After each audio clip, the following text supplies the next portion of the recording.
네, 계속해서 경제 인사이트 이어가겠습니다. FOMC를 앞두고 있어서 그런지 다시 한번 매크로에 대한 관심이 커지는 것 같습니다. 종목 장세에서 이제는 큰 숲을 봐야 되는 그런 장세가 아닌가 싶은데요. 오늘 관련해서 KB금융지주 유신익 이코노미스트 모셨습니다. 어서 오십시오. 예, 반갑습니다. 오랜만에 뵙겠습니다. 네, 오랜만에 뵙겠습니다. 어떻게 지내셨습니까? 그동안에 뭐 관련 연구도 하고 뭐 여러 가지 집필하신다고 들었는데. 집필도 좀 해보고 네. 뭐 그러고 지냈습니다. 기대하겠습니다. 네. 자, 이번에 윤석열 대통령 미국 방문 이후에 하여튼 미국과의 동맹은 더 끈끈해진 것 같은데 반대로 그 반대급부로 중국, 러시아하고는 더 각을 세우는 그런 양상이에요. 그 대통령의 미국 방문 득실을 따진다면 어떨까요?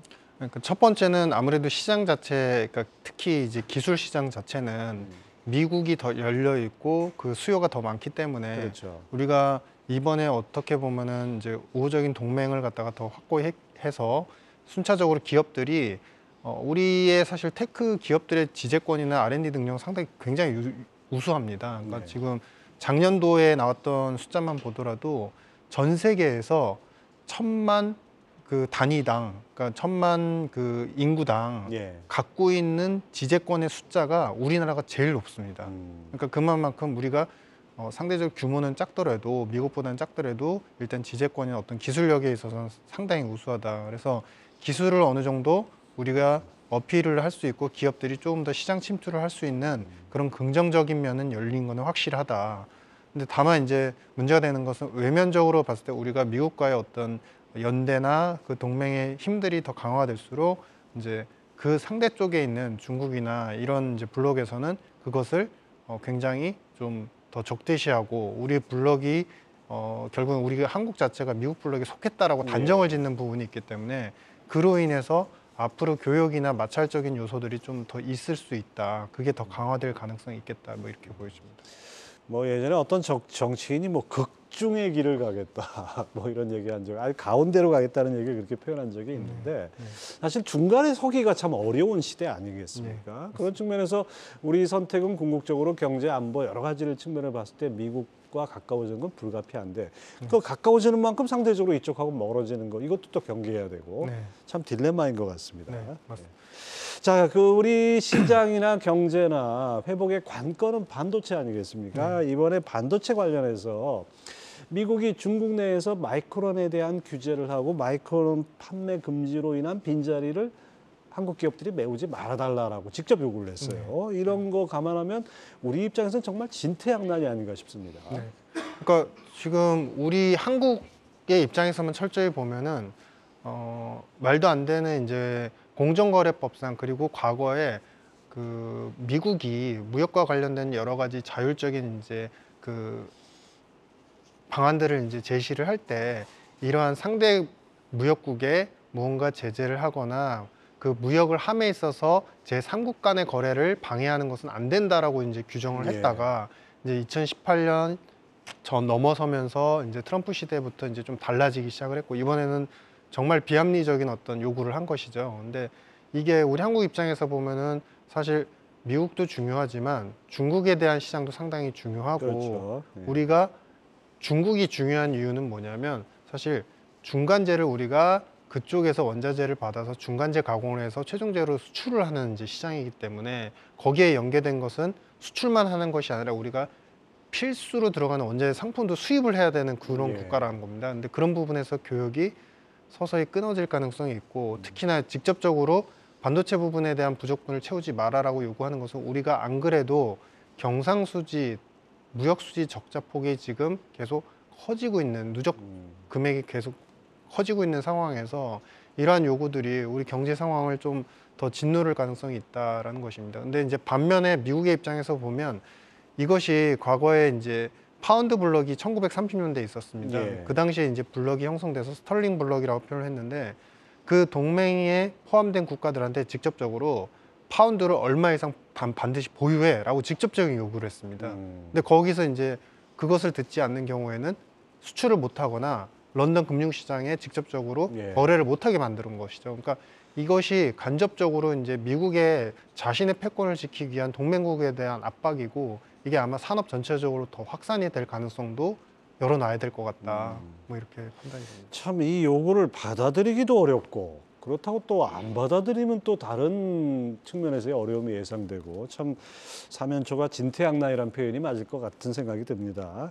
어쨌든 간에 예, 지금 보시죠. 그 마이크론이 그 어느 지역에 주로 많이 매출이 나오나 보니까 중국이 33억 달러입니다. 우리 돈으로 약 4조 원 정도 되는 거죠. 적지 않은 건데 우리 기업들이 저를 메울 수 있다면은 그만큼 이제 뭐 가뭄의 단비 같은 역할을 할 수 있을 텐데 그거를 못하게 한다. 이거 좀 걱정이 됩니다.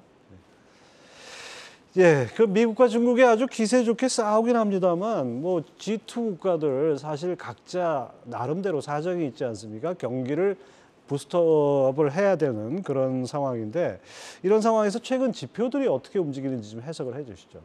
미국은 여전히 이제 소비 쪽은 상당히 좋습니다. 기존에 말씀드린 바와 같이 미국 소비는 가계 소득이 그렇게 빨리 꺼지지 않고 있고 임금 소득 증가율이 서서히 둔화되고 있는 거는 맞지만 중요한 거는 우리가 그들의 자산 소득이 굉장히 좋고 사회 이전 소득, 그러니까 정부가 사회 이전 지출을 해줘서 이제 보조적으로 소득을 갖다가 어느 정도 완충해주는 이제 돈들이 계속 들어오고 있습니다. 네. 근데 재정의 효과와 그다음에 기존의 임금 시장 자체가 고용 시장 자체가 좋았기 때문에 그 양쪽의 소득이 어느 정도 계속 유지가 되고 있고 그것 때문에 소비도 완만하게 양호한 흐름은 이어져 가고 있습니다. 물론 폭발적인 성장세는 이제 멈춘 거는 맞고요. 다만 이제 투자 쪽이 이번에 이제 GDP 속보치에도 확인을 해보셨다시피 재고 투자가 빠르게 급감을 하고 있어요. 그러니까 기업들 입장에서는 일단 제조업을 하는 기업들 입장에서는 원자재에 대한 비용, 그다음에 인건비에 대한 비용들이 굉장히 많이 짓누르고 있는 상태이기 때문에 향후에 2분기, 3분기 이후에 수요가 더 감소할 수 있다라는 우려 때문에 재고 투자, 보통 경기가 좀 재고 투자를 플러스로 많이 해놓는데 예. 이걸 감소세로 지금 계속 돌리고 있다. 재고 줄인다는 얘기는 이제 앞으로 경기 침체돼서 수요가 줄 것에 맞습니다. 대비해서 예.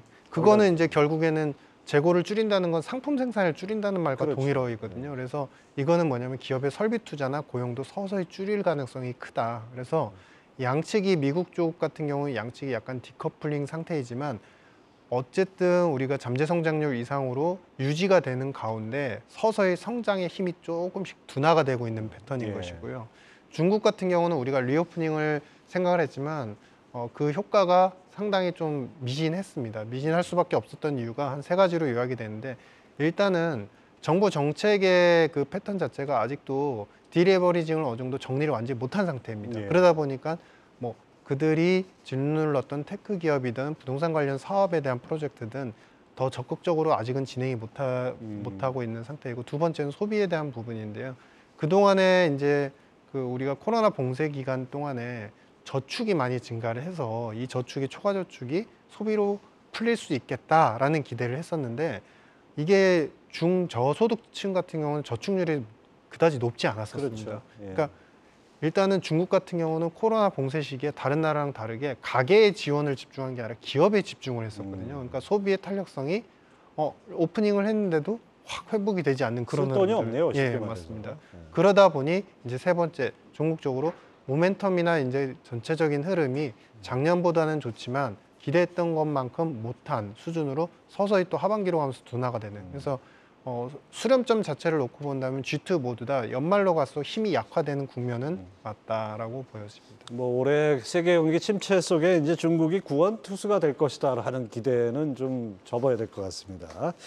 자, 유 박사께서 최근에 미중의 이러한 갈등이 미국의 역대급 금융 공격에 중국이 속수무책으로 당하는 결과를 초래할 것이다 이렇게 보셨는데 이거 어떤 근거와 배경이 있는 겁니까?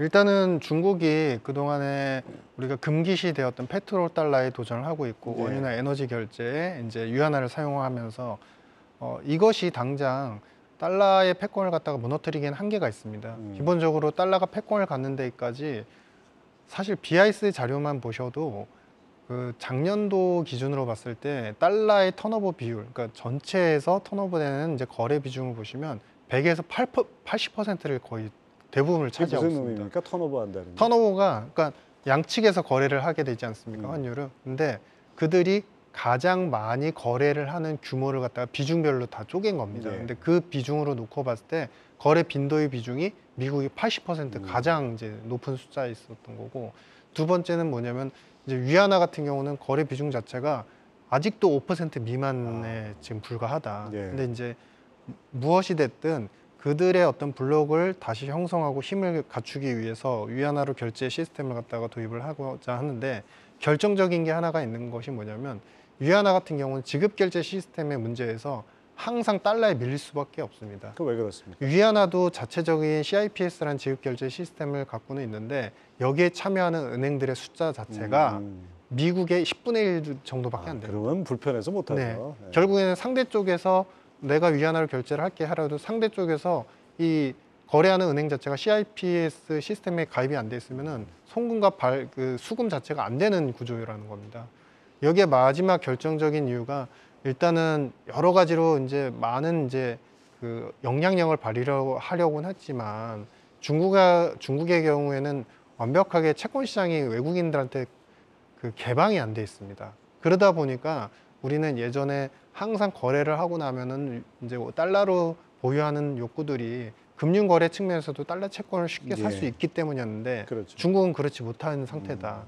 그러면은 결국에 어느 정도 뒤흔들다가 이게 시간이 지나면 또 달러의 어떤 그 계속적인 패권 복원에 대한 노력 때문에 다시 위안화가 조금 주춤해질 가능성이 있다. 뭐 이렇게 보십니다. 예, 그렇군요. 하지만은 저 페트로달러 그 관점에서만 보면, 그러니까 석유를 달러로 결제하는 이 체제가 그동안 미국 편에 섰던 사우디아라비아가 변심을 했고, 그 다음에 중국이 과거보다는 훨씬 더 커졌어요. 그런 측면에서는 또 다른 변수가 있지 않을까 생각도 드는데요. 일단은 저는 이 부분이 상징적인 의미가 강하다고 봅니다. 그러니까 신국들끼리, 특히 이제 브라질이라든지 러시아들이 이제 공통적인 부분은 뭐냐면은 결국 원자재 중심 국가들이기 네. 때문에 이 원자재 중심 국가들끼리 뭉쳐서 연합을 하는데, 이 안에서 거래하는 제일 중요한 원유나 에너지 쪽을 위안화로 하자. 그러면은 굳이 우리가 저쪽, 우리가 적대시하고 좀 멀리하고 있는 미국의 달러를 갖다가 지급 결제 시스템을 쓰지 않아도 되니, 그로 인해서 발생할 수 있는 달러에 대한 여러 가지 부채 노출이나 이런 문제들을 우리가 벗어날 수 있지 않겠느냐라는 의지의 피력이다라는 것이고요. 근데 다만 이게 의지의 피력으로만 그칠 가능성도 배제하지 못한다라는 것입니다. 왜냐하면 작년도에 중국과 러시아 위안화를 통해서 혹은 루블화를 통해서 석유 거래를 할 때 가장 포인트가 뭐였냐면은, 시장에서 달러로 거래되는 가격보다 더 싸다라는 전제에서 거래가 됐었거든요. 싸니까 쓰죠. 그렇죠, 맞습니다. 네. 근데 지급 결제 자체만 놓고 본다면 당연히 아직도 이쪽 이제 위안화 블록 자체는 굉장히 열세에 있기 때문에 기본적으로 이제 중국의 동맹 영맹 국가들 자체가 일단은 위안화 결제 거래를 하더라도 일단은 똑같이 그 원유에 대한 싸다라는, 이제 상대적으로 더 디스카운트 된다라는 그 인센티브가 분명히 있어야 된다. 그래서 이런 부분을 자신들은 이제 어느 정도 상징적으로 우리도 이렇게 뭉칠 수 있다라는 의미가 더 오히려 강한 것 같습니다. 이게 금융이란 부분, 미국이 장악한 세계 금융이란 부분은 어떻게 보면 미국의 가장 강력한 무기가 아닌가 이런 생각도 듭니다. 자, 다시 미국 경제로 좀 돌아갔어요. 그 많은 경제 전문가들이 미국 은행 위기와 현재 은행 위기와 과거 서브프라임하고 비교를 해보면은, 이 박사님 계속해서 문제는 상업용 부동산이다 이렇게 언급을 하셨어요. 이 상황의 심각성, 이거는 계속 진행형입니까? 계속 진행이 되고 있습니다. 근데 다른 점이 뭐냐면, 예전과 다른 점은 서브프라임은 관련된 레버리지 상품들을 모든 상업은행들이 다 갖고 있었기 때문에 그것에 대해서 서로 이제 터지게 되면은 돈을 받아야 되는 당사자도 문제가 되고, 돈을 줘야 되는 사람 그렇죠. 쪽에서는 돈을 없으니까 이제 문제가 되는 그런 구조였습니다. 근데 지금과 같은 경우는 상업은행들이 대출을 이제 상업용 부동산에 해줬지만, 동부와 서부 그리고 남부와 북부 쪽에 상업용 부동산 시장 자체가 조금씩 다 틀립니다. 예를 들면은 지금 동부 같은 경우는 일부 헬스케어 관련되는 상업용 부동산 시설에 대한 니즈가 상당히 많은 반면에, 서부 쪽에서는 이제 사무실에 대한 공실률이 서서히 좀 높아지고 있는 상태다라는 것이죠. 이 이야기를 한마디로 표현해 드리면, 상업용 부동산이 예. 네, 말씀하세요. 지금 공실률 높아지는 게 그래프로도 확연히 보이네요. 네네. 2019년 12.2%에서 올 들어서는 지금 17.8%까지 높아졌습니다. 네, 맞습니다.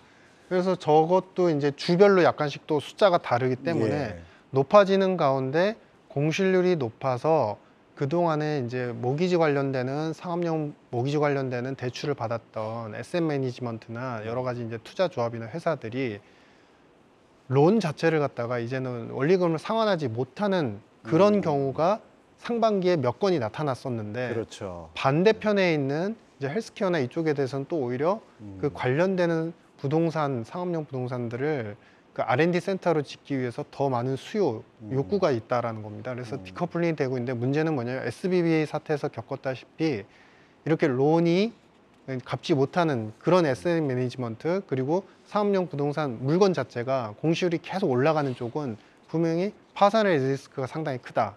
그와 연계된 상업은행은 부실의 위험을 떠안을 가능성이 있어서 그러한 은행들부터 서서히 대출이 경색될 가능성이 있다. 한꺼번에 터지는 그런 리스크가 아니다라고 그렇죠. 보여집니다. 그러니까 서브프라임하고는 분명히 다른데 그렇지만은 이 위험이 잠재해 있다. 이 부분은 계속 진행형이다. 이렇게 볼 수 있겠네요. 자, 이게 증시 상황으로 연결해 보면 뭐 지금 호재라고 할 만한 게 하나도 없어요. 지금 당장은. 그래서 투자 전략을 어떻게 세워야 될지 궁금합니다. 일단은 미국에서 나타나는 여러 가지 부실이나 리스크들이 조금씩 표출이 될 때마다 금융시장은 특히 이제 미국의 많은 금융기관들도 학습 효과가 있는 것 같습니다. 네. 서프라임 때 있었던 그 이후에 나타났던 대규모의 유동성 공급이라는 것들 지금 같은 경우에 생각해 보시면 SBB 이후에 퍼스트 리퍼블릭 뱅크 자체도 이제 파산 보호가 들어간 예. 상태이고 축차적으로 다른 은행들도 위험해질 수 있으니 여기에 더해서 금리, 기준금리 결정은 이제 거의 다 피크에 와 있다. 그러면은 그 다음을 바라보는 6개월 시점은 침체가 조금 오겠으나 유동성이 버텨주는, 즉 플러스 요인, 바로 유동성이 공급된다는 부분, 금리가 더 이상 오르지 않는다는 부분, 그리고 마이너스 요인은 경기 침체가 오면서 결국에는 기업들의 어떤 체력적인 부분도 저하가 될 것이다. 양쪽이 계속 팽팽하게 싸우고 있는 상태다.